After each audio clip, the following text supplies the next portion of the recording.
Healthies, saya Hana dari Kementerian Kesehatan. Kali ini kita akan berbincang-bincang seputar vaksinasi dengan tema vaksin COVID-19. Seperti yang kita ketahui bersama, pemerintah Indonesia saat ini sedang mempersiapkan proses vaksinasi untuk seluruh masyarakat Indonesia.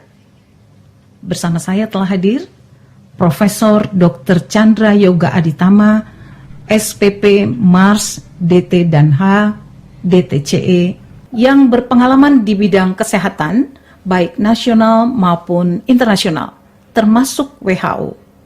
Beliau akan menjelaskan tentang vaksin COVID-19. Kita langsung aja berbincang-bincang ya, Prof. Bagaimana ini vaksin bisa bekerja dalam tubuh untuk melindungi kita? Jadi kan sekarang seperti tadi disampaikan, kita sedang bicara atau banyak sekali dibicarakan tentang vaksin COVID-19 ini. Kita tahu COVID-19 ini sudah ada di dunia sejak Desember 2019 dan sudah banyak upaya yang dilakukan sebenarnya, tetapi memang dunia belum dapat mengendalikan penyakit ini secara baik, begitu katakanlah. Karena itulah mulai diperkenalkan vaksin untuk mencegah penyakit itu terjadi. Kenapa saya bilang mencegah? Karena vaksin memang tujuannya untuk mencegah, bukan untuk mengobati. Jadi kalau pertanyaan Hana tadi bagaimana vaksin itu bekerja, sebenarnya kita ini semua manusia itu oleh Tuhan sudah diberikan mekanisme yang sangat baik begitu ya. Kalau ada virus penyebab penyakit, misalnya virus penyebab COVID ini masuk ke dalam tubuh manusia, maka tubuh manusia akan membentuk pertahanan, namanya antibodi. Jadi kalau ada virus masuk, ada antibodi ini tugasnya untuk melawan si virus yang masuk itu. Tetapi kalau sudah virusnya yang masuk, tentu ada penyakit yang masuk begitu. Sehingga antibodinya baru timbul sesudah penyakitnya masuk. Kenapa kita sebut namanya pencegahan? Karena vaksin ini adalah bagian dari virus. Jadi virus itu diolah sedemikian rupa, sudah tidak berbahaya lagi bagi manusia, atau hanya sebagian kecil dari virus itu yang diambil secara laboratorium, kemudian bagian dari virus itu dimasukkan ke dalam manusia sebagai vaksin, sementara manusia melihatnya, oh ini virus nih, jadi antibodi sudah dibuat. Karena ada vaksin, antibodi dibuat. Begitu ya, sehingga sebelum penyakitnya datang, antibodi kekebalan sudah ada. Kalau nanti belakangan ada penyakitnya masuk, maka si antibodi ini bekerja untuk melawan penyakit itu. Jadi kita sudah punya kekebalan sebelum virus penyakitnya masuk ke dalam tubuh manusia. Itulah prinsip dasar vaksin secara umum, itulah juga prinsip dasar vaksin virus COVID-19. Begitu kita perlu divaksin dong ini semua ya, Prof ya? Memang vaksin itu perlu untuk mencegah penyakit gitu ya, supaya kita punya kekebalan, kita punya antibodi terhadap penyakit yang akan masuk. Tentu saja vaksinnya harus vaksin yang terjaga mutunya, keamanannya, efektivitasnya, sehingga antibodi yang terbentuk betul-betul cocok untuk menangani virus yang akan masuk. Oke, kalau begitu bagaimana Prof kita mengetahui vaksin yang akan digunakan itu aman dan efektif? Ya, betul sekali. Jadi sebenarnya ada banyak faktor. Ada faktor aman, ada faktor efektif, ada faktor cara pembuatan yang baik, ada macam-macam caranya. Tapi kita bicara soal aman dan efektif saja, karena itu dua hal yang paling umum sebenarnya ya. Nah, saya kira semua pendengar sudah tahu, kita baca juga, kita lihat di media bagaimana ada uji meneliti vaksin itu. Dan uji meneliti vaksin itu bukan persoalan yang sederhana, itu uji yang sangat teliti, sangat rumit, dan membutuhkan ketelitian yang sangat tinggi, dan ada banyak tahapnya. Uji tahap pertama adalah uji preklinik, ini uji di laboratorium pada binatang percobaan. Kalau lulus uji preklinik, baru masuk ke uji klinik yang dilakukan pada manusia.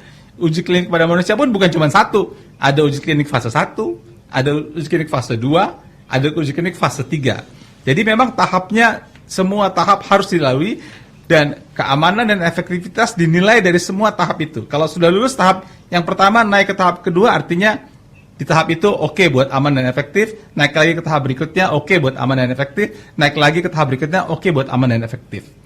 Sesudah nanti selesai uji klinik fase 3, maka keluarlah angka keamanan dan keefektivitas vaksin itu. Sebenarnya ada dua istilah di sini, ada istilah efektivitas dan istilah efikasi. Istilah efikasi itu adalah efektivitas hasil dari uji klinik, sementara efektivitas itu efektivitas beneran di masyarakat. Tapi oke lah, secara umum kita bisa bilang aman dan efektif. Sesudah lewat uji klinik fase 3, fase itu vaksin itu akan dihasilkan gitu, dan kemudian harus diuji dulu, dinilai dulu oleh badan yang khusus menangannya itu. Untuk Indonesia namanya adalah Badan Pengawasan Obat dan Makanan, Badan POM. Untuk negara lain namanya masih beda-beda begitu.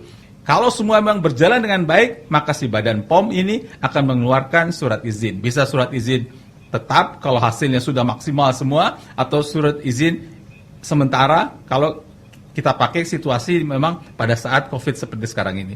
Sesudah ada surat izin dari Badan POM, maka kita bisa pastikan keamanan dan keefektivitasan sudah dinilai oleh badan yang sangat kompeten untuk menangani itu, yang sangat punya dasar ilmiah, sehingga vaksin yang sudah lolos dari berbagai uji dan lolos dari Badan POM merupakan vaksin yang aman dan efektif untuk dapat diberikan pada manusia sesuai dengan nilai yang ada sesuai dengan hasil uji kliniknya.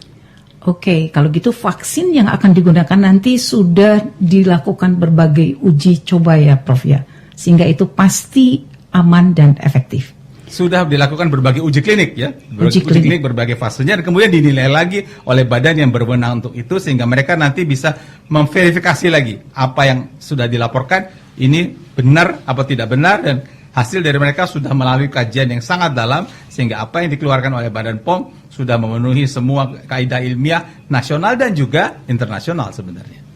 Oke Prof, menarik sekali perbincangan kita kali ini.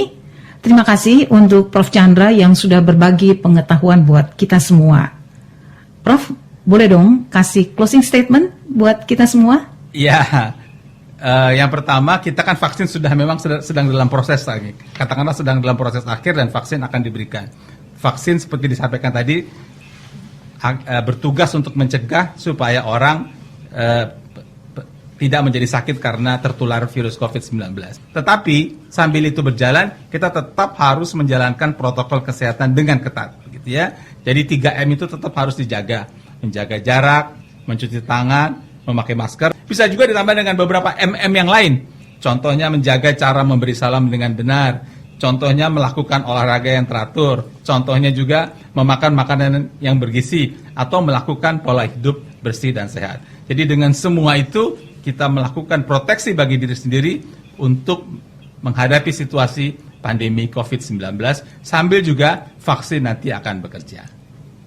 Oke, terima kasih Prof. Terima kasih Hana. Sampai jumpa di lain kesempatan. Terima kasih. Saya Hana, sampai jumpa.